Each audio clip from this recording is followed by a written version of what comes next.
Hello everyone. कैसे हो आप सब लोग? 20वें दिन आ गए हैं, लास्ट डे है अपना पॉलिटी का। आपने अभी तक कितने क्वेश्चन लिख लिया अंदाजा है आप लोगों को? 20 दिन का मतलब 20 गुना 6, 6 क्वेश्चन डेली लिख रहे हैं अपने अपने पॉलिटी से रिलेटेड, एक एक टॉपिक को डेली टारगेट करके। और उसके अंदर जितनी डायमेंशंस बन सकती है वो सारे क्वेश्चन लिखे हैं अपनों ने। लगभग सभी चीज़ें कवर की है, पीवाईक्यू कवर किए हैं। उसके अलावा करंट के भी क्वेश्चन कई अपनों ने, जैसे अभी एसआईआर का मुद्दा चल रहा था तो उसको भी अपनों ने कवर किया है। तो इस चीज़ को करते करते हमने लगभग 120 क्वेश्चन जो है वो आज तक लिख लिए हैं। ठीक है, तो अभी आपको क्या करना है, बस इसको लिखे जो है आपने उसको छोड़ना थोड़ी है। जो जैसे जैसे आपने इन क्वेश्चंस को लिखा है और मैंने इवेल्युएट करके आपको जो कॉपीज दी है उसके अंदर मैंने आपको कुछ बदलाव करने के लिए भी कहा होगा। उन सब चीज़ों को लिखने के बाद में आपकी जो आंसर की आपको मिली थी उसमें से मैंने आपको हमेशा बताया था कि उसमें से पॉइंट्स आप ऐड ऑन करते रहना उस बुकलेट के अंदर जो आपने आंसर की जो आपने लिखी है। तो वो सारी चीज़ें जो कंपाइल हो रखी है आपके पास, प्लस आप जो शॉर्ट नोट्स बनाते हो, जो मैं आपको बताती हूँ कि ऐसे शॉर्ट नोट्स बनाना, उन सब चीज़ों को एक जगह आप कंपाइल कर लो।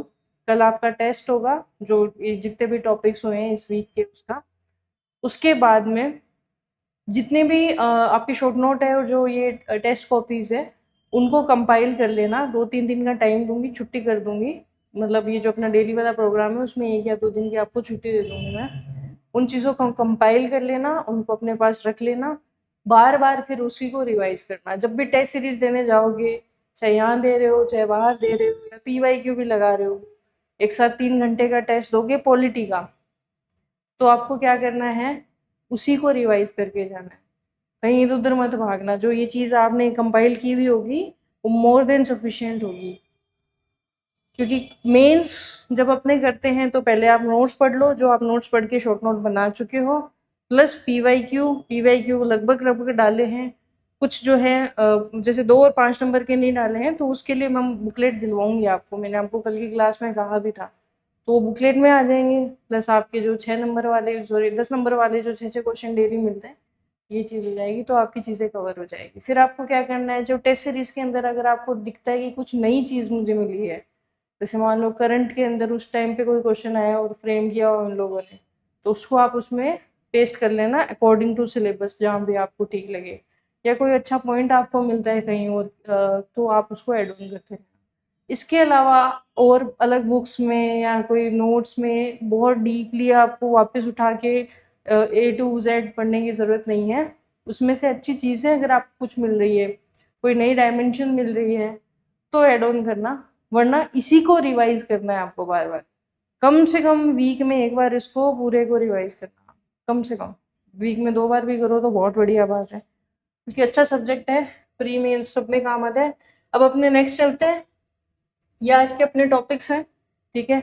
इन टॉपिक्स के बारे में बात करते हैं। एक तो आप ये चीज़ ध्यान रखना, जब भी कोई चीज़ कर रहे हैं, काम करते हैं ना, तो पहले स्ट्रेटेजी बनानी होती है। ऐसे ही आंख बंद करके बिना प्लानिंग के काम नहीं करनी होती। ये जितने भी टॉपिक्स हैं अपने, ये सारे टॉपिक्स जो हैं GS 3 के अंदर, जो अपनी फर्स्ट यूनिट है पॉलिटी वाली, ठीक है। और उसके अंदर इंडियन पॉलिटी, राजस्थान पॉलिटी और IR, 3 सब्जेक्ट है। उसके अंदर इंडियन पॉलिटी का एक टॉपिक है, ऐसे डॉट लगा के सारे सब टॉपिक्स उसके अंदर लिख रखे हैं। तो बहुत ज्यादा अपना पोटेंशियल इस टॉपिक पे मत लगाना, ठीक है। कोचिंग वालों ने आपको काफी मोटे मोटे नोट्स दे दिए होंगे इस टॉपिक के। उनका तो देखो कायदा है, उनके तो ये धर्म है या फिर उनकी ड्यूटीज है कि वो आपको सारी चीजें दे, ताकि बाद में हम ही लोग ये क्लेम कर पाए देखो देखो मेरे नोट से है। बट आप इस ट्रैप में मत जाना। मैं खुद आपको इसलिए बोल रही हूँ क्योंकि एग्जाम निकालने के लिए सब कुछ पढ़ना जरूरी नहीं होता है। आपको वहाँ मेंस के क्वेश्चन का आंसर करना है, आपका टारगेट वो होना चाहिए, ठीक है। तो उसी एंगल के अंदर मैं आपको अभी गाइड करूंगी कि किस तरीके से आपको इसको कवर करना है। एक एक टॉपिक पे एक एक बुक भी मिल जाएगी आपको, अगर आप ऑनलाइन देखेंगे या फिर बाहर मार्केट में देखेंगे। बट ऐसे करना नहीं है ना, अपने को सिर्फ चीज़ें पता होनी चाहिए, अपने एग्जाम में जो हमें फ़ायदा दे उतनी चीज़ें अपने को करनी है और आगे बढ़ना है। अब देखो, पहला टॉपिक है कि कास्ट यानी जाति का रोल, रिलीजन यानी धर्म का रोल, ठीक है। क्लास यानी वर्ग का, रीजनलिज्म यानी क्षेत्रवाद, लैंग्वेज यानी भाषा, जेंडर यानी लिंग इंडियन पॉलिटिक्स के अंदर। ये फर्स्ट टॉपिक है अपना कि जो भारत की राजनीति है उसमें जाति, धर्म, वर्ग, क्षेत्रवाद और लिंग का क्या रोल है, ये अपने को बताना है। मैं आपको पढ़ा नहीं रही हूँ, मैं फिर से बोल रही हूँ कि मैं आपको पूरी चीज ऐसे चैप्टर पढ़ा रही हूँ, ऐसा कुछ नहीं है। वो तो आपको हर जगह मिल जाएगी, क्लास, आपको नोट्स भी मिल जाएंगे, लेकिन उनको यूज कैसे करें, वेपन तो बड़े चलाने आ नहीं रहे आपको, वो बता रही हूँ कि कैसे करें। तो धर्म, जाति, वर्ग, क्षेत्रवाद, लिंग और जो भाषा है, इन सब का positive and negative impact on Indian politics, ये चीजें हमें पता होनी चाहिए। यानी इनका जितने भी एकदम सकारात्मक और नकारात्मक पहलू है पॉलिटिक्स से रिलेटेड। एग्जाम्पल के लिए मैं बताती हूँ, जैसे जाति है, इसका पॉजिटिव एक ये हो सकता है कि अ, जातिगत जो मुद्दे होते हैं, जो समस्याएं होती है, अ, वो एक पर्टिकुलर जाति ही समझ सकती है। फॉर एग्जाम्पल, आज जो शहरिया है वो जनजाति है अलग, ठीक है, उनकी समस्याएं आज मैं उतना नहीं समझ सकती जितना वो, क्योंकि वो उस जीवन को जी रहे हैं, वो समझ सकते हैं उस प्रॉब्लम को। और उनसे कोई प्रतिनिधि जब आएगा पॉलिटिक्स के अंदर, उनके अधिकारों की बात जब संसद या विधानमंडल में होगी, तो उनको फायदा होगा, है ना। तो यहाँ पे जाति एक बहुत पॉजिटिव रोल अदा करेगी कि उनकी समस्याओं को जो है राष्ट्र लेवल या राज्य लेवल के जो टेबल है उसके ऊपर विधानमंडल या संसद में ला पाएगी। अब नेगेटिव क्या होता है, जब ये जातिवाद होता है ना, जातिवाद का मतलब ये होता है कि जो अपने जातिगत इंटरेस्ट हैं वो नेशन इंटरेस्ट से ऊपर चले गए, यानी हमारी जो जाति के हित हैं वो हमें राष्ट्र हित से ऊपर लगने लग गए, दूसरी जातियों के हित को हम दरकिनार करने लग गए। जितने भी आर्थिक, राजनीतिक, सामाजिक जितने भी रिसोर्सेज है हमारी जाति को मिलने चाहिए, ऐसी भावना हमारे अंदर आने लग गई, तो ये तो गलत है। तो जातिवाद जो है, जाति आधारित जो पॉलिटिक्स होती है वो बुरी है। तो इस तरीके से आपको सभी टॉपिक्स को हैंडल करना है, ठीक है। दूसरी चीज, इनसे रिलेटेड मुद्दे, जैसे जाति की बात करूं तो आरक्षण, और हाँ यहाँ पे हमें मंडल कमीशन, ये चीज जो है हमें हमेशा याद रहती है। तो इस तरीके के फैक्ट्स आप इकट्ठे करना। फॉर एग्जाम्पल, जैसे अब एक एक का मैं बताऊं, धर्म से रिलेटेड जो भी मुद्दे हैं, जैसे शबरीमला का कोई जो भी मुद्दा हुआ था वो अपने को याद होना चाहिए, या धर्म से रिलेटेड, और जैसे यूसीसी भी है तो वो भी कहीं ना कहीं धार्मिक स्वतंत्रता के अगेंस्ट होता है। एक क्वेश्चन मैं आप सबसे पूछूंगी, कोशिश करना आप लोग मेरे को कमेंट्स में रिप्लाई दो, या कैसे भी आपको लगे तो खुद को ही देना, अगर कम्युनिकेशन नहीं हो पा रहा, आप बाद में देख रहे हो रिकॉर्डेड क्लास, तो कि एक धर्म विशेष है, उसकी कुछ मान लीजिए उनकी कुछ परंपरा है जो काफी टाइम से फॉलो करते हुए आ रहे हैं, उन परंपराओं का अगर गवर्नमेंट इंटरवीन करके उनको हटा देता है, या उनके ऊपर एक तरीके से प्रोहिबिट करता है या प्रतिबंध लगा देता है, तो उनके आर्टिकल 25 से लेकर 28 जो धार्मिक स्वतंत्रता है उनका हनन होगा। तो गवर्नमेंट को क्या करना चाहिए यहाँ पे, ये आप मुझे बताना जब भी आपको समझ में आए। अब हम चलते हैं वर्ग क्षेत्रवाद, यानी जो क्षेत्रवाद होता है कि हमारे क्षेत्र विशेष के जो भी हित हैं, जो मुद्दे हैं, वो हमें राष्ट्र मुद्दों से बड़े लगने लगते हैं। हमारे क्षेत्र को ये मिलना चाहिए, हमारे क्षेत्र का ही सब कुछ है, हमारे क्षेत्र सबसे आगे है। सन ऑफ सॉइल, भूमिपुत्र का सिद्धांत जो होता है कि हमारे यहाँ पे हमारे ही लोगों को जॉब्स मिलनी चाहिए, बाहर के लोगों को नहीं मिलनी चाहिए। तो ये सारे जो मुद्दे होते हैं वो क्षेत्रवाद से संबंधित। लिंग में बात करें तो महिलाओं से संबंधित मुद्दे और आंदोलन, नारीवादी आंदोलन याद है आपको, इसको जरूर देखना। प्लस थर्ड जेंडर, जिसको हम ट्रांसजेंडर बोलते हैं, इनसे संबंधित मुद्दे, ज्यादा नहीं, आपको 5-5 नंबर के हिसाब से इनको प्रिपेयर करना है। फिर LGBTQ+, ये मुद्दा भी आपको पता होना चाहिए, इनके पॉजिटिव, नेगेटिव, इनका वे फॉरवर्ड ये तैयार करना है आपको, यानी इनके सकारात्मक पहलू, नकारात्मक पहलू, या फिर इनकी समस्याएं क्या है, इनका समाधान क्या हो सकता है, ये सारी जो दिशाएं हैं इन पे आपको नोट्स प्रिपेयर करने हैं। फिर पॉलिटिकल पार्टीज, यानी जो राजनीतिक दल होते हैं, जैसे राष्ट्रीय स्तरीय पार्टी होती है, राज्य स्तरीय पार्टी, तो इनको कैसे मिलती है जो टैग है, ये कैसे मिलता है। इलेक्टोरल सिस्टम, हमारा जो चुनाव की जो प्रक्रिया है वो कैसी है, और यहाँ पे एक आता है चुनाव सुधार। अभी जो है अपना शीतकालीन सत्र चल रहा है संसद का, और इसके अंदर का जो मुख्य टॉपिक है जो सदन में डिस्कस हो रहा है वो चुनाव सुधार ही है। तो ऑटोमेटिक करंट के अंदर आ गया, बहुत इंपॉर्टेंट मुद्दा है, हमेशा ही रहता है भाई अभी तक क्या क्या चुनाव सुधार किए गए हैं, क्या चुनाव अभी मतलब हमें देखने को मिल रहा है कि समस्याएं हैं, और आगे की राह क्या हो सकती है, ये सब आपको प्रिपेयर करना है। फिर है सिविल सोसाइटी।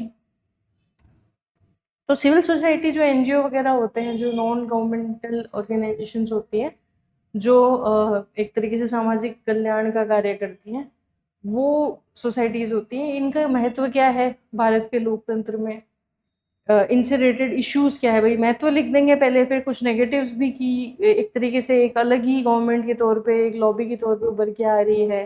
फिर इनकी फंडिंग को लेकर सवाल उठते हैं कई बार, ब्लैक मनी को वाइट करने का ऐसा इशू, मतलब एक तरीके से एलिगेशन लगाते हैं कई बार।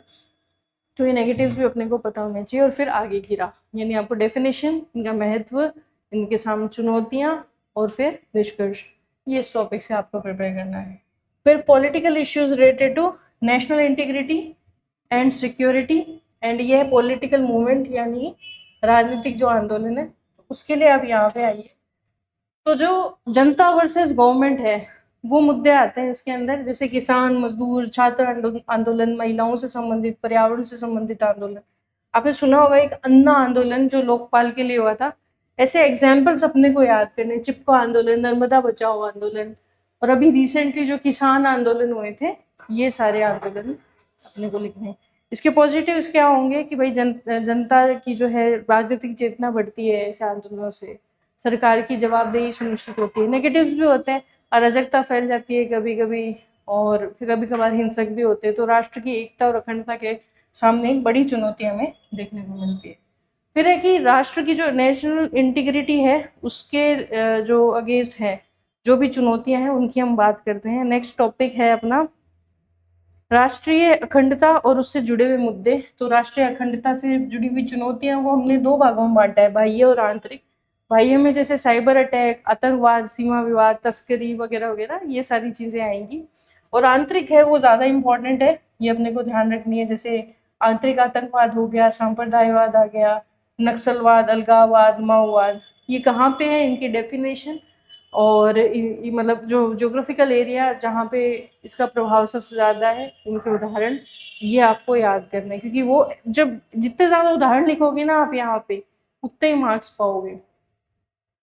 फिर इसका सॉल्यूशन बहुत इंपॉर्टेंट है। जैसे एक्ट क्या क्या बनाए हैं, एनएसए, यूएपी एक्ट बनाया है, रो आईबी जैसी एजेंसी बनाई है, फिर एक अग्निपथ स्कीम है। ऐसी योजनाएं जो है हम लेके आए हैं। ये मैं सिर्फ एग्जाम्पल दे रही हूँ, आपको अच्छे से प्रिपेयर करना है कि हमने क्या क्या सोल्यूशन लेके आए हैं इन सब चुनौतियों से निपटने के लिए। तो ये अपने को प्रिपेयर करना है। ये देखिए टॉपिक बहुत छितरे हुए बिखरे हुए हैं, इसका कोई अंत नहीं है, इसलिए जितना ज़्यादा हो सके कंसाइज करके और लॉट्स ऑफ एग्जाम्पल डाल के इसको तैयार करना है आपको। एग्जाम्पल इतने ज़्यादा हो कि आपको बहुत ज़्यादा लैंग्वेज ही लिखने की ज़रूरत नहीं पड़े, इस तरीके से इसको आप तैयार करना, ठीक है। फिर उसके बाद में जो अभी चल रहे लास्ट अपना टॉपिक है कंटेम्प्रेरी सोशो पॉलिटिकल कॉन्फ्लिक्ट्स, यानी समकालीन सामाजिक और राजनीतिक संघर्ष। यानी अभी क्या प्रॉब्लम्स चल रही है, जैसे एलजीबीटीक्यू का मुद्दा चल रहा है, धार्मिक ध्रुवीकरण हो रहा है बहुत ज़्यादा, जाति आधारित जो है संघर्ष बहुत ज़्यादा बढ़ रहे हैं, किसान आंदोलन हुए थे, किसान बनाम सरकार का मुद्दा चल रहा है, आरक्षण को लेकर बार बार डिबेट चल रही है, आदिवासी और भूमि के जो विवाद है, आदिवासी अपनी भूमि के लिए जो विवाद वगैरह होते हैं, उनसे रिलेटेड आपको इश्यूज प्रिपेयर करने हैं। ये सारे कंटेम्प्रेरी हो गए, ठीक है। फिर इनके कारण क्या है, इनसे इम्पैक्ट क्या बढ़ रहा है, और इनके समाधान। तो इन पे 5-5 नंबर के क्वेश्चन बनने की संभावना ज़्यादा है, तो आप उस हिसाब से करना, बहुत ज़्यादा टाइम मत देना इनको, इसीलिए मैंने एक दिन में ही आपको ये सारा बताया है करने के लिए। सारे टॉपिक एक दिन में, 2 दिन में नहीं ले रही आपके इसके अंदर। अब अपने क्वेश्चंस पे आते हैं, फटाफट क्वेश्चन को बता देती हूँ आप। क्षेत्रवाद पे पहला क्वेश्चन है, भारत में क्षेत्रवाद यानी रीजनलिज्म की उत्पत्ति के कारण और इसके सकारात्मक और नकारात्मक प्रभावों का विश्लेषण करना है। आपको हर टॉपिक को ऐसे प्रिपेयर करना है कि भाई रीजनलिज्म है क्या, इंट्रो में हम वही लिखेंगे। इंट्रो के अंदर अपने क्या लिख देंगे, डेफिनेशन यानी परिभाषा। फिर उत्पत्ति के कारण, क्या क्या कारण है इस प्रॉब्लम के, चाहे वो रीजनलिज्म हो, चाहे वो कास्टिज्म हो, कुछ भी हो। फिर उसके बाद में उसके पॉजिटिव, उसके नेगेटिव यानी उसके सकारात्मक और नकारात्मक प्रभाव, और फिर कुछ समाधान और वे फॉरवर्ड के साथ यानी आगे की राह के साथ निष्कर्ष लिख के इस उत्तर को खत्म करेंगे। रीजनलिज्म का मतलब होता है कि राष्ट्र हितों की तुलना में अपने क्षेत्र, भाषा और राज्य के प्रति अत्यधिक निष्ठा रखना। इसके उत्पत्ति के प्रमुख कारण है जैसे भाषाई और सांस्कृतिक पहचान होती है सबकी अलग अलग। तो हमें याद है कि 1956 के अंदर भाषाई आधार पर राज्यों का पुनर्गठन किया गया था, फसल अली आयोग, आपको याद है। फिर भूमिपुत्र का सिद्धांत, सन ऑफ द सॉइल, बाहरी लोगों के मुकाबले स्थानीय लोगों को नौकरियों में प्राथमिकता देने की मांग बढ़ती है कि हमारे यहाँ के लोगों को नौकरी दो, बाहर के लोगों को क्यों दे रहे हो। फिर नृजातीय या जातीय पहचान यानी एथनिक जो आइडेंटिटी होती है, जब कोई समुदाय अपनी संस्कृति को खतरे में महसूस करता है। आपको इतनी लंबी लाइन लिखने की जरूरत नहीं है, ये मैंने इसलिए दे दी ताकि आपके एज ए नोट्स ही ये टॉपिक हो जाए, ठीक है। जैसे उदाहरण है बोडोलैंड। आप जरा से भी कोई अगर न्यूज में कनेक्ट रहता है, न्यूज़पेपर पढ़ता है, आप लोग पढ़ते हो न्यूज़पेपर, जो पढ़ता है उसके लिए तो नया शब्द नहीं है। बाकी असम के अंदर बोडोलैंड की मांग बार बार उठती है। बोडो जनजाति अपनी अलग से बोलता है कि हमारे को राज्य से अलग करके बोडोलैंड बना लो।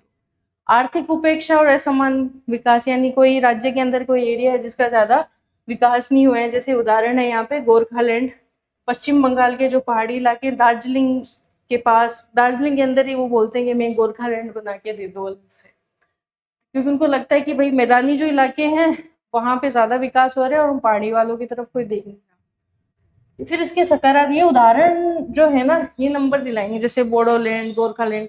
इससे है ना एग्जामिनर को पता चलेगा कि आपको एक्चुअल में नॉलेज है इस चीज का, आपको ग्रेविटी पता है टॉपिक्स की। अदरवाइज बिना एग्जाम्पल के अच्छा नहीं होगा आंसर। सकारात्मक प्रभाव क्या है, देखो लोकतंत्र का सुदृढ़ीकरण होता है। स्थानीय समस्याएं जो है राष्ट्रीय स्तर पे उठाई जाती है, जैसे डीएमके या अकाली दल ने अपने राज्यों के मुद्दों को संसद में उठाया था। प्रशासनिक सुगमता होती है, छोटे राज्यों के गठन से बेहतर प्रशासन होता है, जैसे उत्तराखंड और छत्तीसगढ़। सांस्कृतिक संरक्षण होता है, स्थानीय कला और साहित्य को बढ़ावा मिलता है, लेकिन नकारात्मक प्रभाव भी बहुत ज्यादा है इसके। राष्ट्रीय एकता को सीधा खतरा होता है, ये अलगाववाद को मतलब जन्म दे सकता है, जैसे पूर्वोत्तर भारत में उग्रवाद पैदा हो गया। और पहले की बात करें तो खालिस्तान की मांग जो है उठी थी, जो अभी भी बीच बीच में उठाई जाती। अंतरराज्यीय विवाद बढ़ते हैं, जैसे कि एग्जाम्पल कर्नाटक और तमिलनाडु के बीच में कावेरी जल विवाद। हिंसा और वैमनस्य की समस्या रहती है, कई बार बहुत ज्यादा हिंसा हो जाती है, जैसे महाराष्ट्र में उत्तर भारतीयों के खिलाफ विरोध प्रदर्शन वगैरह होते, तो ये नेगेटिव है ये सारे। निष्कर्ष लिखेंगे कि सीमित स्तर पर क्षेत्रवाद विकास के लिए स्वस्थ प्रतिस्पर्धा यानी कॉम्पिटिटिव फेडरलिज्म की भावना को पैदा करेगा, लेकिन अगर उग्र रूप है तो देश की अखंडता के लिए एक बड़ी समस्या है। आगे की राह में 3 पॉइंट, जैसे विवादों का संवैधानिक और शांतिपूर्व समाधान होना चाहिए, सांस्कृतिक आदान प्रदान को बढ़ावा देना चाहिए, जैसे एक भारत श्रेष्ठ भारत पहल, प्लस अभी ये काशी तमिल संगम जो चल रहा है, अभी चौथा संस्करण है शायद उसका। तो ऐसे एग्जाम्पल लिखना जो रिसेंटली न्यूज के अंदर ज्यादा चल रहे हैं। नीति आयोग जैसी संस्थाओं के माध्यम से संतुलित क्षेत्रीय विकास जो है वो सुनिश्चित करेंगे, तो ऐसी प्रॉब्लम हमें देखने को नहीं मिलेगी। तो ऐसे आपको आंसर करना है। नेक्स्ट क्वेश्चन पे आते हैं अब अपने। आधिकारिक भाषा नीति और त्रिभाषा सूत्र के संदर्भ में भारतीय बहुभाषावाद की चुनौतियां और संभावनाओं का मूल्यांकन करना है अपने को। तो जो भाषा की जो नीति है अपनी आधिकारिक भाषा, जैसे कि अपने बात करते हैं ऑफिशियल लैंग्वेज हमारी क्या होनी चाहिए, क्या है, उससे रिलेटेड बातें वो त्रिभाषा फॉर्मूला के को ध्यान में रखते हैं। मतलब ये 2 चीज को अपने को मेंशन करना ही है। ये क्वेश्चन में खुद में बोला गया है कि भारतीय बहुभाषावाद की जो चुनौतियां और संभावनाएं हैं उनका हमें मूल्यांकन करना है कि भाई बहुत मल्टीलैंग्वेज देश है हमारा भारत, तो इसकी क्या चुनौतियां हैं और क्या संभावनाएं हैं। भारत विश्व के सर्वाधिक बहुभाषी देशों में से एक है। 22 अनुसूचित भाषाएं हैं अपनी, सैकड़ों बोलियां बोली जाती है, विविध भाषाई पहचाने पाई जाती हैं। अनुच्छेद 343 और 351, ये देखिए अनुच्छेद जरूर मेंशन करना है, आधिकारिक भाषा नीति से संबंधित है। इनके अंतर्गत संघ की जो राजभाषा होगी वो हिंदी होगी, सहायक भाषा अंग्रेजी होगी। इन दोनों को मान्यता दी गई है। इसी संदर्भ में शिक्षा नीति जो आई थी अपनी नेप 2020, उसके अंतर्गत त्रिभाषा सूत्र जो है वो अपनाया गया है कि 3 लैंग्वेज होनी चाहिए। अब हम बात करते हैं कि बहुभाषीवाद जो है, भाषावाद जो है, मल्टीलैंग्वेजलिज्म, उसकी प्रमुख चुनौतियां क्या है। त्रिभाषा सूत्र का असमान क्रियान्वयन, जैसे दक्षिण भारत के अंदर प्राय हिंदी को अनिवार्य रूप से नहीं अपनाया जा रहा। जो साउथ के स्टेट्स हैं वो अपोज करते हैं हिंदी का। उत्तर भारत के अंदर क्षेत्रीय भाषाओं की उपेक्षा होती है। इसे इससे जो राष्ट्रीय भाषाई संतुलन है वो प्रभावित हो जाता है। हिंदी बनाम क्षेत्रीय भाषाओं का विवाद बढ़ा है, जैसे तमिलनाडु, केरल, कर्नाटक ऐसे राज्यों में। इसे कभी कभी संस्कृति और अस्मिता पर भी आक्रमण के रूप में देखा जाता है। अगर हम साउदर्न जो स्टेट है उनके ऊपर हिंदी थोपेंगे तो वो सोचेंगे हमारे कल्चर को एंड किया जा रहा है। अंग्रेजी का बहुत ज्यादा प्रभुत्व बढ़ता है, प्रशासन, न्यायपालिका, यहाँ पे अंग्रेजी का वर्चस्व ज्यादा होता है। क्षेत्रीय भाषाओं के अंदर शैक्षणिक संसाधनों की कमी है। जो रीजनल लैंग्वेजेस है वहाँ पे अपने टेक्नोलॉजिकल, चिकित्सा जैसे एमबीबीएस वगैरह, इंजीनियरिंग वगैरह, लॉ, इनसे रिलेटेड जो है कंटेंट जो अवेलेबल नहीं होता, हमें अंग्रेजी में ही पढ़ना पड़ता है। इससे ग्रामीण और गरीब वर्ग के छात्रों को बहुत ज्यादा नुकसान होता है जब हम अंग्रेजी का प्रभुत्व बढ़ाते हैं तो। अब यह है कि इसकी संभावनाएं क्या है। तो सांस्कृतिक विविधता और एकता का संतुलन होता है इससे। जो बहुभाषावाद है भारत की यूनिटी इन डाइवर्सिटी की अवधारणा को सशक्त करता है। बहुत ज्यादा लैंग्वेजेस सीखना तो अच्छी बात होती है, इकोनॉमिक आपके बेनिफिट्स भी बहुत बढ़ जाते हैं, ठीक है। लोकतांत्रिक समावेशन होगा, बहुत सारी भाषाएं जो है, बहुत सारे नागरिक अलग अलग भाषाओं से जुड़ेंगे, अपनी मातृभाषाओं से जुड़ेंगे, तो इससे सहभागिता बहुत ज्यादा बढ़ेगी। शिक्षा में सुधार की संभावना है। शिक्षा नीति 2020 के अंदर प्राथमिक स्तर पर मातृभाषा सीखने पर जोर है। इससे बहुत इजी सीखता है, अगर खुद की लैंग्वेज में सिखाया जाता है बच्चा, तो इससे उसकी गुणवत्ता और ड्रॉप आउट दर में कमी होगी, गुणवत्ता बढ़ेगी और ड्रॉप आउट दर कम होगी। डिजिटल और तकनीकी विकास, एआई आधारित अनुवाद, भाषिणी, ये एक ऐप है या एक तरीके से पोर्टल है, बहुभाषीय सरकारी पोर्टल, इन सब का विकास होगा। डिजिटल इंडिया के तहत नागरिक सेवाएं अब कई भाषाओं में उपलब्ध हो पाएंगी। वैश्विक प्रतिस्पर्धा की बात करें तो बहुभाषीय कार्यबल, अगर वर्क फोर्स जो हमारी है वो बहुत ज्यादा लैंग्वेजेस जानती है तो वैश्विक सेवा क्षेत्र के अंदर बढ़त मिलती है। अगर आपको बहुत सारी लैंग्वेजेस आती है, रीजनल प्लस इंटरनेशनल, तो आपको ये फायदा ही देगा। आधिकारिक भाषा नीति और त्रिभाषा सूत्र का मूल्यांकन करते हैं। अब सकारात्मक पक्ष क्या है, हिंदी को राष्ट्रीय संपर्क भाषा के रूप में बढ़ावा मिलता है। अंग्रेजी को वैश्विक अवसरों से जोड़ पाएंगे हम, और क्षेत्रीय भाषाओं को संवैधानिक संरक्षण मिलेगा। यानी तीनों ही लैंग्वेजेस को यहाँ में फायदा देखने को मिलेगा। नेगेटिव्स में ये है कि भाई राजनीतिक हस्तक्षेप के कारण भाषा नीति जो है बहुत ज्यादा सेंसिटिव बन गई है। व्यवहारिक क्रियान्वयन जो है अभी भी कमजोर है, और भाषा को सांस्कृतिक जोड़ के बजाय राजनीतिक हथियार बना लिया जाता है, मतलब पॉलिटिक्स कर देते हैं इसके ऊपर, तो ये प्रॉब्लम्स क्रिएट हो जाती है। अब हम इसका समाधान लेके आए कि भाई त्रिभाषा सूत्र का लचीला होना चाहिए, ठीक है, कि ऐसे फोर्स नहीं करना हमें 3 लैंग्वेज को, यही सीखो ये मत सीखो। एक लचीला होना चाहिए और अनिवार्य ढांचा होना चाहिए। सभी राज्यों के लिए समान भावना होनी चाहिए, और जो क्षेत्रीय आवश्यकता है उसके अनुसार लागू किया जाना चाहिए। क्षेत्रीय भाषाओं में उच्च शिक्षा का विस्तार किया जाना चाहिए। जो एमबीबीएस, लॉ, इंजीनियरिंग है, इनका कंटेंट रीजनल लैंग्वेजेस में भी उपलब्ध होना चाहिए। डिजिटल बहुभाषीय शासन की हम बात करें तो जितनी भी गवर्नमेंट सर्विसेज है वो हमें सारी 22 लैंग्वेजेस के अंदर प्रोवाइड करवानी चाहिए। भाषा को सांस्कृतिक सेतु के रूप में प्रस्तुत करना है, न कि राजनीतिक हथियार के रूप में। और अनुच्छेद 351 की भावना के अनुरूप हिंदी का विकास होना चाहिए, लेकिन अन्य भाषाओं के साथ भी सम्मान दिखाना होगा। तो ये सारे वे फॉरवर्ड हो गए। अब नेक्स्ट क्वेश्चन पे आते हैं अपने। राजनीति में महिलाओं का प्रतिनिधित्व बढ़ा है, परंतु शक्ति साझेदारी की वास्तविकता अभी भी सीमित है। ऐसा क्वेश्चन याद है अपनों ने पंचायती राज में भी किया था, यूपीएससी में आया हुआ क्वेश्चन था वो। कुछ कुछ वैसे ही क्वेश्चन है, वो स्पेसिफिकली पंचायती राज पे पूछा गया था, ये ओवरऑल पूछा गया है, हैंडल वैसे ही करना है। कुछ जो है फैक्ट्स जो है नेशनल वाले यहाँ पे आ जाएंगे। भारत को लोकतंत्र में महिलाओं की राजनीति भागीदारी पिछले कुछ दशकों के अंदर संख्यात्मक रूप से तो बढ़ी है, लेकिन विशेषकर पंचायती राज संस्थाओं में 73वें और 74वें संशोधनों के बाद, लेकिन ये वृद्धि वास्तविक निर्णय निर्माण की शक्ति में समानुपातिक रूप से परिलक्षित नहीं होती। जब भी हम बात करते हैं डिसीजन मेकिंग पावर की, तो वहां ये चीज रिफ्लेक्ट नहीं होती, ये प्रॉब्लम है।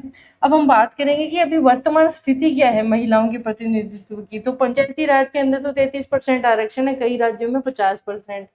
14 से 15 लाख से अधिक निर्वाचित महिलाएं प्रतिनिधि हैं यहाँ पे। लोकसभा और विधानसभाओं की बात करूं तो लोकसभा में लगभग जो है 15% के आसपास का हमें प्रतिनिधित्व देखने को मिलता है, लेकिन अगर मैं बात करूं मंत्रिमंडल और प्रमुख जो संसदीय समितियां होती है, तो वहां जो ये प्रतिनिधित्व है वो काफी कम है। जो अपना नारी शक्ति वंदन अधिनियम आया है उसकी बात करते हैं। संसद और विधानमंडल में 33% आरक्षण का संवैधानिक प्रावधान किया गया है, लेकिन ये भी जो है परिसीमन के बाद लागू होगा, तो अभी तो इसका लाभ भी बहुत लिमिटेड है। इससे स्पष्ट है कि संख्या तो बढ़ी है पर सत्ता संतुलन अभी भी असमान है। तो अब करें क्या? देखो, इसका कारण क्या है पहले हमें वो पता लगाना होगा। मैंने आपको पढ़ाया था ना प्रॉक्सी प्रतिनिधित्व, मतलब सरपंच पति की अवधारणा। पंचायतों में कई महिला प्रतिनिधि पति या परिवार के पुरुष सदस्यों के निर्देश पर कार्य करती है। सरपंच पति संस्कृति इसे कहते हैं, ये प्रॉब्लम है पहली। दूसरी, राजनीतिक दल के अंदर संरचनात्मक भेदभाव है, उनको टिकट ही नहीं देते तो कैसे आएंगे वो फ्रंट पे। सामाजिक और सांस्कृतिक बाधाएं हैं, जैसे पितृसत्तात्मक सोच है, पेट्रियार्कल सोसाइटी है, नहीं आपको नहीं करना, आप लड़की हो, आप किस चुनाव लड़ोगे, ऐसी सोच है। घरेलू दायित्व बहुत ज्यादा है, सामाजिक दबाव है, छवि निर्माण की बाधाएं हैं, आर्थिक निर्भरता है, ठीक है, चुनाव लड़ने के लिए धन, संसाधन, नेटवर्क, इन सब की कमी है। महिलाओं की आर्थिक आत्मनिर्भरता बहुत सीमित है, खुद पे डिपेंडेंट नहीं। आपको पता है चुनाव लड़ने में कितने पैसे चाहिए होते हैं, तो ये जो रिसोर्सेज है वो मेन को इजीली अवेलेबल होते हैं। हिंसा और सुरक्षा की भी समस्या है। महिला नेताओं के विरुद्ध ऑनलाइन ट्रोलिंग, राजनीतिक हिंसा, चरित्र हनन और यह भागीदारी को हतोत्साहित करता है। ऐसी प्रॉब्लम जो होती है ये पार्टिसिपेशन को और वीक करता है, इनको डीमोटिवेट करता है आने के लिए। सीमित शक्ति साझेदारी के दुष्परिणाम, अब क्या होगा इससे? महिलाओं के जो मुद्दे होंगे, स्वास्थ्य, पोषण, शिक्षा, सुरक्षा, यहाँ पे प्राथमिकता नहीं मिलेगी जब भी पॉलिसी फॉर्म होगी तब। लोकतंत्र का समावेशिता और प्रतिनिधित्व प्रकृति कमजोर होगी। लोकतंत्र क्या कहता है? सभी का प्रतिनिधित्व होना चाहिए। 50% जो है वो महिलाएं हैं लगभग पॉपुलेशन के अंदर, और 33% हमें धक्का मार के आरक्षण से लानी पड़ रही है, तो ये यहाँ पे हमें लोकतंत्र जो है थोड़ा कमजोर होता दिखेगा। आधी आबादी की आवाज निर्णय प्रक्रिया में अधूरी रह जाती है। अब हम लाएंगे सॉल्यूशंस, आगे की राह। नारी शक्ति वंदन अधिनियम का शीघ्र और प्रभावी क्रियान्वयन होना चाहिए। राजनीतिक दलों में आंतरिक कोटा प्रणाली होनी चाहिए। महिला नेतृत्व प्रशिक्षण, राजनीतिक क्षमता निर्माण यानी कैपेसिटी बिल्डिंग करनी चाहिए, उन्हें ट्रेनिंग्स दी जानी चाहिए। चुनावी फंडिंग में महिलाओं के लिए विशेष सहायता उपलब्ध करानी चाहिए। राजनीतिक हिंसा और ट्रोलिंग पे कड़े कानून होने चाहिए। तो ये सारे सॉल्यूशंस होंगे तो एक तरीके से है चीजें सॉल्व होगी। शिक्षा और आर्थिक आत्मनिर्भरता का विस्तार किया जाना चाहिए। ये सत्य है कि भारतीय राजनीति में महिलाओं की संख्या बढ़ी है, परंतु वास्तविक सत्ता, निर्णय निर्माण और नीति निर्धारण में उनकी भागीदारी आज भी लिमिटेड है।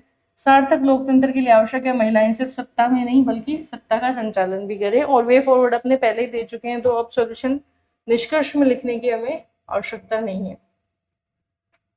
ये मैंने आपको बताया था, चुनाव सुधार बहुत इंपॉर्टेंट है, ये टॉपिक बहुत ज्यादा जरूरी है अपने लिए। चुनाव सुधार की बात करते हैं। चुनावी जो सुधार हैं उनमें ईवीएम, वीवीपीएटी, डिफेक्शन लॉ और पेड न्यूज जैसे मुद्दों की वर्तमान प्रासंगिकता का मूल्यांकन करना है। अब इन्होंने स्पेसिफाई ही कर दिया कि इन्हीं टॉपिक्स पे आपको बात करनी है, तो एक एक टॉपिक में होता क्या है, महत्व, चुनौतियां, सबका जो है एनालिसिस अपने यहाँ पे करने वाले हैं। स्वतंत्र और निष्पक्ष पारदर्शी चुनाव के लिए हम ये चीज लेके आए हैं, ये इंट्रो हमने लिख दिया, ठीक है। और वर्तमान समय में ये तीनों विषय लोकतांत्रिक विश्वसनीयता, राजनीतिक और नैतिकता तथा मतदाता विश्वास के केंद्र में है। अब मेन चीज पे आते हैं ऊपर, ईवीएम मशीन्स जो है और वीवीपीएटी, ठीक है। पारदर्शिता बनाम तकनीकी संदेह, ये चीज़ है, उसको एड्रेस करने के लिए आई है कि भाई आप ट्रांसपेरेंसी लेके आओ। लेकिन प्रॉब्लम यहाँ पे क्या होती है कि ईवीएम भी हैक होती है, ऐसी बातें भी हमें सुनने को मिलती है, तो उससे रिलेटेड हम बात करेंगे हम। तो प्रासंगिकता क्या है, ईवीएम से तेज मतगणना होती है, अमान्य मतों में कमी आई है, बूथ कैप्चरिंग पर अंकुश लगा है, और वीवीपीएटी यानी जो एक रसीद निकल के आती है ना, वेरीफाइड पेपर ऑडिट ट्रेल बोलते हैं इसको, voter verified paper audit trail, मतदाता को मत पर्ची देखकर सत्यापन का अधिकार मिलता है कि मेरा वोट पड़ गया है ना उसमें। लोकतंत्र में विश्वास की पुनर्स्थापना होती है। अभी चुनौतियां क्या है कि जो वीवीपीएटी स्लिप है उसकी गणना नहीं होती, सबसे बड़ी प्रॉब्लम ये है। ठीक है, सिर्फ 5 बूथ प्रति विधानसभा के क्षेत्र में होती है। तकनीकी गड़बड़ी की आशंका पर वो भी। राजनीतिक विवाद हमें देखने को मिलते हैं, अदालतों में याचिकाएं लगती है इससे रिलेटेड। अब मूल्यांकन करते हैं कि भाई एनालिसिस भी तो करेंगे। ईवीएम और वीवीपीएटी जो प्रणाली है उसने चुनाव को अधिक विश्वसनीय बनाया है, लेकिन पूर्ण पारदर्शिता के लिए वीवीपीएटी मिलान का दायरा बढ़ाना चाहिए। जो अपने मैच करते हैं ना, वहां पे प्रॉब्लम है, तो आप उस दायरे को बढ़ा दो, तो ये सोल्यूशन हमें मिल जाएगा। फिर हमने आते हैं डिफेक्शन लॉ पे।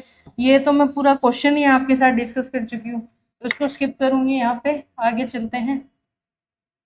पेड न्यूज आती है, ठीक है, पैसे दे के आप न्यूज खरीद लो, किसी मतलब एक तरीके से आप बोल दो प्रत्याशी विशेष या फिर किसी राजनीतिक दल विशेष की आप अच्छी अच्छी चीजें या किसी के खिलाफ आप बुरी चीजें बोलो, ये पेड न्यूज में आएगा। जब समाचार को पैसा लेकर किसी उम्मीदवार दल के पक्ष में बिना विज्ञापन बताए प्रकाशित किया जाए तो इसे पेड न्यूज बोलते हैं। वर्तमान खतरे हैं सोशल मीडिया का, सबसे बड़ा प्रॉब्लम है कि ये जो है और डिजिटल प्लेटफॉर्म है, ये इनका रेगुलेशन कैसे किया जाए। छिपे हुए राजनीतिक प्रचार मतदाता की निर्णय क्षमता प्रभावित करते हैं। जो वोटिंग बिहेवियर आपने सुना है, वोटिंग बिहेवियर सबसे ज्यादा इम्पेक्ट होता है न्यूज से। चुनाव की निष्पक्षता जो है वो समाप्त हो जाती है। माइंडसेट आपका चेंज कर देंगे, ब्रेन वॉश कर देंगे।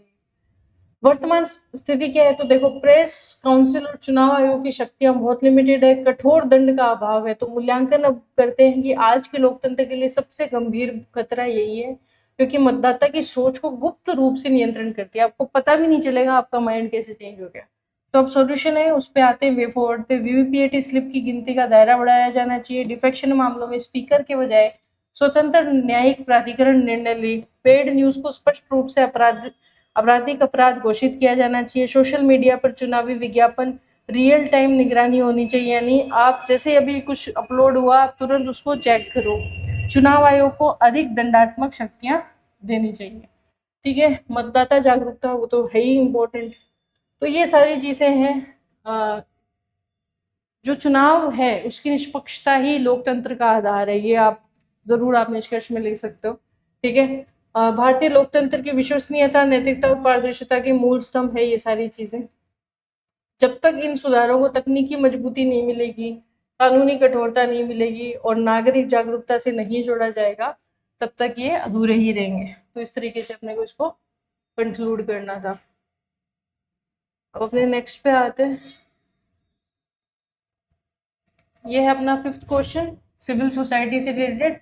इसकी भूमिका शासन की गुणवत्ता को कैसे प्रभावित करती है, यानी सीधा सीधा ये इसके चुनौतियां पूछ रहा है। लेकिन हम सारी चीज लिखेंगे क्योंकि खाली नेगेटिव अपने को आंसर नहीं लिखना। नागरिक समाज से मतलब होता है स्वैच्छिक संगठन, गैर सरकारी संस्थाएं जैसे एनजीओ, मीडिया, सामाजिक आंदोलन, बुद्धिजीवी समूह, नागरिक मंच, जो राज्य और बाजार के बीच सेतु का काम करते हैं। लोकतांत्रिक व्यवस्था में नागरिक समाज शासन की गुणवत्ता, पारदर्शिता और जवाबदेहिता का मुख्य आधार माना जाता है। शासन की गुणवत्ता पर नागरिक समाज के सकारात्मक प्रभाव, देखो जवाबदेहिता बढ़ेगी, पारदर्शिता बढ़ेगी। जैसे आरटीआई आंदोलन हुए थे, घोटालों और भ्रष्टाचार वगैरह, इन सब से रिलेटेड जो उल्लंघन होते हैं उनको जग जाहिर करते हैं। ये सरकार पर नैतिक और सार्वजनिक दबाव बनाते हैं। नीति निर्माण में सहभागिता हमें देखने को मिलती है इनकी। शोध करते हैं, फील्ड रिपोर्ट प्रस्तुत करते हैं, ये सारी चीजें जो है हेल्प करते हैं। सेवा प्रदान के लिए सब सर्विस डिलीवरी में कैसे, जैसे आपदा प्रबंधन, कोविड के अंदर हमें देखने को मिला था बहुत सारी सिविल सोसाइटीज आगे आई थी, एनजीओ आए थे। बाढ़ भूकंप में स्वास्थ्य, पोषण, शिक्षा इत्यादि और भी बहुत सारी चीजें हैं। तो सरकार की योजनाओं की पूरक के रूप में ये लोग काम करते हैं। सामाजिक न्याय और समावेशन जो है, जैसे दलित, आदिवासी, महिला, अल्पसंख्यक, इन सब के लिए दिव्यांगों के अधिकारों की रक्षा, ये सब काम होता है सिविल सोसाइटी का। फिर लोकतांत्रिक चेतना बढ़ाते हैं, सोशल ऑडिट, पंचायत नगर निकाय के अंदर जन भागीदारी को बढ़ाना, ये सब इनका काम होता है। लेकिन बात हम करेंगे चुनौतियों के बारे में, जैसे विदेशी फंडिंग और पारदर्शिता का विवाद है। कुछ एनजीओ पे एजेंडे से, मतलब विदेशी एजेंडे से प्रभावित होने का आरोप लगा है। एफसीआर विवाद इनके ऊपर चलता है। लोकतांत्रिक जवाबदेही का अभाव है। सरकार तो जनता के प्रति जवाबदेह होती है, लेकिन ये किसी के प्रति जवाबदेही नहीं है, तो ये एक बड़ी प्रॉब्लम है। बहुत ज्यादा एक्टिविज्म देखने को मिलते हैं अपने को, बार बार विरोध प्रदर्शन, विकास की जो योजनाएं होती है उनमें अनावश्यक देरी देखने को मिलती है, भ्रामक सूचना भी कई बार फैलाई जाती है, और डिजिटल एक्टिविज्म अपने को देखने को मिलता है। ये सारी इसकी जो है प्रॉब्लम है। ये कुछ समकालीन उदाहरण है जो मैं ऑलरेडी आपको बता चुकी थी, जैसे आरटीआई आंदोलन, नर्मदा बचाओ, अन्ना आंदोलन, कोविड काल में एनजीओ की भूमिका क्या रही थी, पर्यावरण में और जनहित याचिका जो है उससे रिलेटेड, ये सारे एग्जाम्पल्स हैं, तो ये आपको मेंशन करने हैं। अब हम मेन चीज है आगे की राह, उस पर आते हैं। नागरिक समाज के लिए पारदर्शी नियामक ढांचा जो है वो होना चाहिए। सोल्यूशन जो है वो ज्यादा इंपॉर्टेंट है हमारे लिए। राज्य नागरिक समाज साझेदारी मॉडल, यानी स्टेट भी है और सिविल सोसाइटी है, इनका एक पीपीटी मॉडल लेके आना चाहिए हमें। सोशल ऑडिट और जन सुनवाई को संस्थागत बनाना चाहिए इंस्टीट्यूशन के अंदर, ये दोनों जरूरी करने चाहिए। डिजिटल प्लेटफॉर्म पे उत्तरदायी एक्टिविज्म होना चाहिए, मतलब बहुत ज्यादा रिस्पॉन्सिबल एक्टिविज्म सुनिश्चित करना। कैपेसिटी बिल्डिंग और नैतिक आचरण संहिता इनके लिए बनानी चाहिए, तो इससे काफी चीजें जो है सॉल्व हो जाएंगी। समकालीन भारत के अंदर नागरिक समाज सुशासन यानी गुड गवर्नेंस का प्रहरी है, यानी वॉचडॉग है। ये शासन को अधिक जवाबदेह, समावेशी और अधिक जन केंद्रित बनाने में महत्वपूर्ण भूमिका निभाता है। इस तरीके से अपने इसको कंक्लूड कर दिया। अब हम आते हैं अपने लास्ट क्वेश्चन पे। साइबर सुरक्षा भारत की राष्ट्रीय सुरक्षा का प्रमुख स्तंभ बन चुकी है। चुनौतियों और नीतिगत उपायों की समीक्षा करना। साइबर अपराध क्या होते हैं वो आप स्टैटिक में याद करोगे सारे, लॉ वाले सब्जेक्ट में, ठीक है, तो वो सब पता होना चाहिए। राष्ट्र सुरक्षा के लिए कैसे जरूरी है साइबर सुरक्षा, इसके सामने चुनौतियां क्या है और गवर्नमेंट ने क्या प्रयास किए, ये सबसे मेन चीज है जो आप में से बहुत सारे लोगों को नहीं आती, तो उसके बारे में अपने डिस्कस करेंगे। Digital India, 5G, AI, online banking, blockchain technology, जो भी आज की जितनी भी चीजें हैं एडवांस टेक्नोलॉजी, उनको मेंशन करो। और ई गवर्नेंस के तेजी विस्तार के साथ साइबर स्पेस अब युद्ध का नया क्षेत्र यानी फिफ्थ डोमेन ऑफ वॉरफेयर बन चुका है। अगर आज भारत की आर्थिक सुरक्षा, आंतरिक सुरक्षा और सामाजिक जो सामरिक सुरक्षा है, तीनों साइबर सुरक्षा से जुड़ी हुई है, डायरेक्टली और इनडायरेक्टली दोनों तरीके से। चुनौतियां क्या है? राज्य समर्थित साइबर हमले होते हैं, चाइना, पाकिस्तान, नॉर्थ कोरिया देश जैसे हमले करा रहे हैं। जासूसी, सैन्य नेटवर्क पर हमले, पावर ग्रिड को हैक कर लिया, रेलवे को हैक कर लिया, पूरा सिस्टम जो है हैक कर दिया, तो ये प्रॉब्लम जो है देखने को मिलती है। बहुत ज्यादा ये बढ़ रहे हैं, जैसे banking fraud, UPI scams, fishing, ransomware, ऐसे जो आप लॉ में पढ़ोगे ना उन चीजों को मेंशन करना, ठीक है, तो ये फैक्ट आपको नंबर दिलाएंगे। फिर क्रिटिकल इंफ्रास्ट्रक्चर की है सुरक्षा, जैसे क्रिटिकल इंफ्रास्ट्रक्चर क्या होता है, जिनके बिना जिंदगी रुक जाती है, जल परिवहन, बिजली इत्यादि, इन सब, ये जो है पीएलसी स्कैडा पे आईओटी आधारित होते हैं, तो ये बहुत ज्यादा सेंसिटिव होते हैं, तो ये बहुत बड़ी चुनौती है हमारे सामने। कुशल मानव संसाधन की हमारे पास तो कमी है, साइबर विशेषज्ञ, एथिकल हैकर्स और डिजिटल फॉरेंसिक विशेषज्ञों का अभाव है। पुलिस और प्रशासन के अंदर जो साइबर प्रशिक्षण है उसकी बहुत ज्यादा कमी है। जो अपने अभी पुलिस प्रशासन में है उनमें से बहुत लिमिटेड लोग हैं जो एक्सपर्ट है, साइबर एक्सपर्ट है इससे रिलेटेड। कानून की भी सीमाएं हैं, जैसे आईटी एक्ट है वो अभी 2000 का है, वो पुराना हो चुका है, हम 2025 के अंदर है, तो इसको रिवाइज करने की जरूरत है। नई नई चुनौतियां हमारे सामने आ रही है, साइबर युद्ध, डेटा संरक्षण, एआई अपराधों का जो है इन पे बात करने वाले स्पष्ट कानूनों की अभी भी कमी है।